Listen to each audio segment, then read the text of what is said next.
Bank borrowings by asset managers. Evidence from U.S. open-end mutual funds and exchange-traded funds. By Feng Kai and Chehee Shin. 1. April 16, 2021.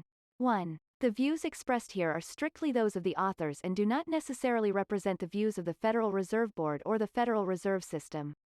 We thank Jean Kong for his excellent research assistance. Return to text. Introduction. Open-end mutual funds and exchange-traded funds, ETFs, engage in liquidity transformation by offering daily redemptions to investors, notwithstanding the liquidity profile of funds' underlying assets. Such liquidity transformation, combined with a first-mover advantage, could lead to investor runs and asset fire sales. Coval and Stafford 2007, Chen, Goldstein, and Jiang 2010, Goldstein, Jiang, and Ng 2017. The heavy investor redemptions experienced by many of these funds in March 2020 was a manifestation of their structural vulnerabilities. While it is well known that mutual funds and ETFs use various tools for liquidity risk management, including cash reserves, short-term liquid investments, and derivatives, little is known about the scope of the fund's access to and reliance on credit lines from banks. Although liquidity management in normal times mostly favor the convenience of using cash reserves and liquid derivatives such as futures, cash and derivatives give lower returns compared with returns from relatively illiquid investments and can thereby reduce investment efficiency. As such, many mutual funds open and maintain credit lines with banks to prepare for times of turmoil when it becomes extremely strenuous to rely solely on cash reserves or derivatives. In this note, we look into investment funds' access to and usage of bank credit, based on a new dataset on credit line, and other types of loan, extension by top bank holding companies to open-end mutual funds and ETFs in the United States. We find that the aggregate amount of bank lending to open-end funds and ETFs was small and greatly fluctuated across time. Bank credit, particularly in the form of credit lines, has offered funds a flexible liquidity source from which they can draw down cash in times of excessive fund outflows, such as during the onset of the COVID-19 pandemic outbreak. In particular, funds that hold relatively more illiquid assets, such as bank loan funds, are more reliant on bank credit lines. Data and methodology. We create a new dataset on credit extension by banks to mutual funds and ETFs based on data made available from Federal Reserve Comprehensive Capital Analysis and Review stress tests. Specifically, we use the supervisory FRY14 data that show quarterly amounts of various types of corporate loans and their usage reported by U.S. bank holding companies, BHCs, intermediate holding companies of foreign banks, and covered savings and loan holding companies with $100 billion or more assets. 2. For the purpose of this analysis, we first identify open-end mutual funds and ETFs from the obligers that appear on FRY14 based on a methodology that combines two strategies. 3. The first strategy uses string matching of obliger names with mutual fund family and individual fund names that are available from the CRSP Mutual Fund database. The second strategy involves using comprehensive lists of non-mutual fund ETF keywords to identify an obliger as a mutual fund ETF, or drop from such possibility. For instance, we capture obligers whose names contain balanced fund, large cap, Russell 1000, etc. 4. We augment the FRY14 data with additional information on mutual funds and ETFs, such as their net flows and fund asset classes from Morningstar and CRSP mutual fund databases, and additional credit line information obtained from the SEC's new NCEN reporting, which began in December 2018.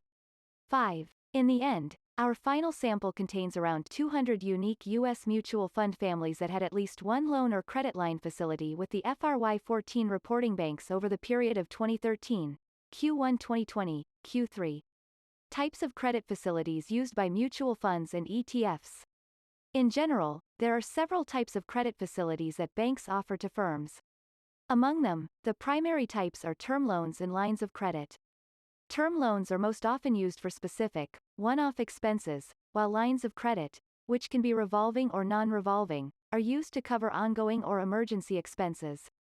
Table 1 shows that, while only 14% of facilities took the form of term loans, nearly 67% of credit facilities provided to open-end mutual funds and ETFs were revolving or non-revolving lines of credit during our sample period. 6. These lines of credit are the precautionary liquidity sources which the funds can tap in times of heavy outflows. Table 1. Types of credit facilities used by mutual funds and ETFs, 2013, Q1 2020, Q3. The precautionary characteristic of funds' borrowings from banks is also shown in the diversification of banks they borrow from. For instance, according to the NCEN filings in 2019, one of the credit lines owned by T. Rowe Price had a combined $800 million committed from 13 different BHCs including Bank of America, Citibank, Goldman Sachs, J.P. Morgan, and Wells Fargo. John Hancock Funds had multiple lines of credit of $275 million from Citibank, $137.5 million each from Bank of Nova Scotia and Royal Bank of Canada, and $100 million each from State Street and Wells Fargo. BNY Mellon had two lines of credit of $830 million and $200 million from Citibank, and yet another line of $300 million from its own, Bank of New York Mellon. In addition, because outflows are hard to predict, multiple funds under the same fund family most often share the bank lines of credit. In the above examples, T. Rowe Price Floating Rate Fund, Inc. and T. Rowe Price Floating Rate Multi-Sector Account Portfolio shared the $800 million credit line. John Hancock Fund's multiple lines of credit were shared by 183 John Hancock funds. BNY Mellon's lines of credit from Citibank were shared by 107 funds under BNY Mellon. Who borrows from banks? Certain fund types have a higher need for bank lines of credit due to their predominantly illiquid holdings and thus a potential for unusually rapid investor redemptions. For a subset of FRY14 obligors for whom we successfully identified Lipper class types via string matching, Table 2 lists the Lipper class types of mutual funds and ETFs that had the largest number of total credit lines, revolving and non-revolving, from banks. Illiquid fund types such as bank loan funds, or so-called loan participation funds by Lipper, high-yield bond funds, real estate funds, municipal bond funds, and emerging markets funds are the largest fund classes that borrowed from banks. This observation is consistent with and extends the results from Chernenko and Sundaram, 2016, that find funds with illiquid assets and flow volatility to hold larger amounts of pure cash holdings. We find that these same, illiquid, funds not only have higher levels of cash but also maintain larger amounts of loans and credit lines from banks in case that their need for liquidity exceeds their cash holdings. Table 2. Top 20 Lipper classes of mutual funds and ETFs by total number of credit lines from banks, 2013, Q1 2020, Q3. Bank lending to open-end mutual funds and ETFs. Figure 1a shows the total amount of bank lending, in the forms of term loans and committed credit lines combined, of U.S. mutual funds and ETFs from large banks, from 2013, Q1 to 2020, Q3. Over the period, the amount of large bank credit that these funds altogether had access to fluctuated in the range of $28-40 billion.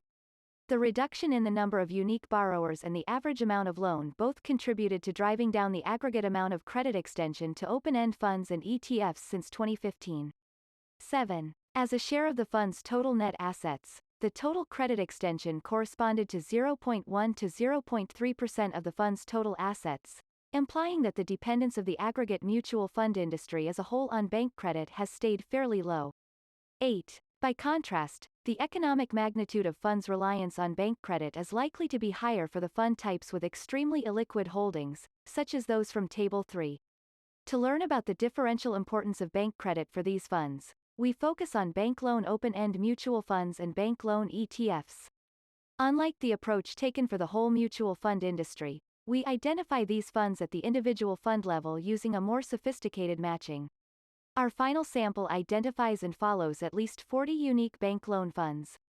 Figure 1b shows that these funds maintained, in aggregate, a bank credit amounting to $1.40 minus $3.2 billion, or 1.2 to 3.4% of their total net assets during the sample period. In other words, bank credit maintained by bank loan funds was larger than that maintained by the whole industry, by a factor of around 10. 9. As Anadu and Kai, 2019, finds that bank loan funds held around 5% of total net assets in cash and cash equivalent holdings in recent years, the economic magnitude of bank credit commitment is substantial from the bank loan funds' point of view. The magnitude implies that bank loan funds had an additional liquidity buffer of an average of 2% of their total assets on top of their liquidity holdings of around 5% of total assets. Figure 1. Large bank lending to U.S. open-end mutual funds and ETFs, 2013, Q1 2020, Q3. Investor flows and credit line drawdowns. While the previous subsection looked at the overall credit extension by banks to open-end funds and ETFs, this subsection examines the actual drawdowns of the extended credit, in particular, in relationship to fund net flows.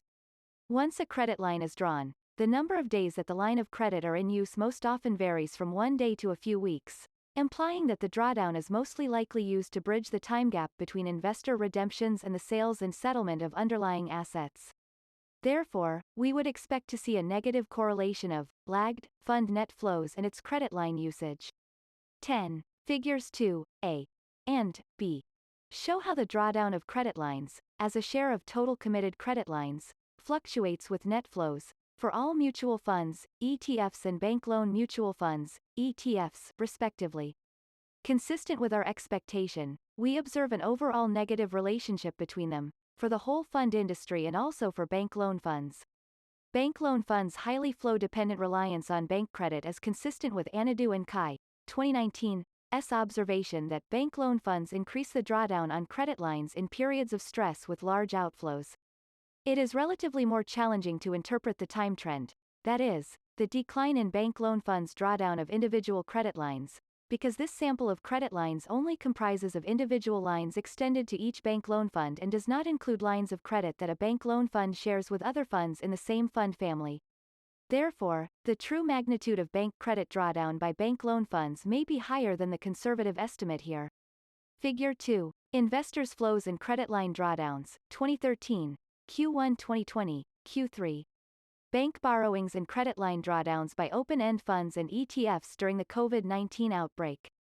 In the wake of the COVID-19 outbreak, many funds, especially those that held corporate debt and bank loans, experienced heavy investor redemptions. Table 3 shows the development in total credit extension by large banks to open-end funds and ETFs and the drawdowns before and after the pandemic outbreak. As of the end of March, mutual funds and ETFs increased their drawdown on revolving credit lines amid heavy quarterly outflows, despite a decline in banks' total credit commitment to these funds.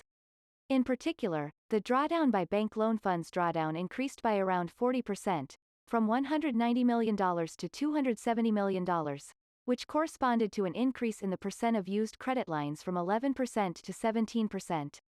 While still modest, these jumps in the credit line usage by bank loan funds were larger in magnitude than those shown in the whole sample of mutual funds and ETFs, suggesting that the drawdown in 2020, Q1 was indeed related to the liquidity management. Although banks seem to have reduced their overall exposure to mutual funds and ETFs since the outbreak of COVID-19, the total available bank credit to bank loan funds actually increased to more than 6% of the fund's total assets as of 2020, Q1, due to the shrinking size of bank loan fund assets. Since around 83% of the credit lines remains unused, this untapped liquidity amounts to at least 5% of bank loan funds' total net assets, which can be of use on top of their 5% cash and cash equivalent on average, according to Anadu and Kai, 2019. This additional buffer would help with the fund's short-term liquidity needs along with SEC's temporary borrowing relief on mutual funds that allow them to temporarily deviate from fundamental investment policies in terms of borrowing and lending and ease restrictions on interfund lending and borrowing from affiliates. Table 3. Borrowings from large banks by U.S. open-end mutual funds and ETFs around the COVID-19 outbreak. Conclusion. In this note, we look into the supervisory FRY14 data to examine banks' credit extension to open-end mutual funds and ETFs in the United States, and especially around the onset of COVID-19. We find that, while it is common for mutual funds and ETFs to have credit lines with banks, the overall dependence of the aggregate mutual fund industry on bank credit has remained fairly low. However, funds investing in relatively illiquid assets, such as bank loan funds, are more reliant on bank revolving credit lines that serve as a flexible source of liquidity in times of stress. Drawdown of credit lines negatively move with net fund flows, as evident in the March 2020 episode.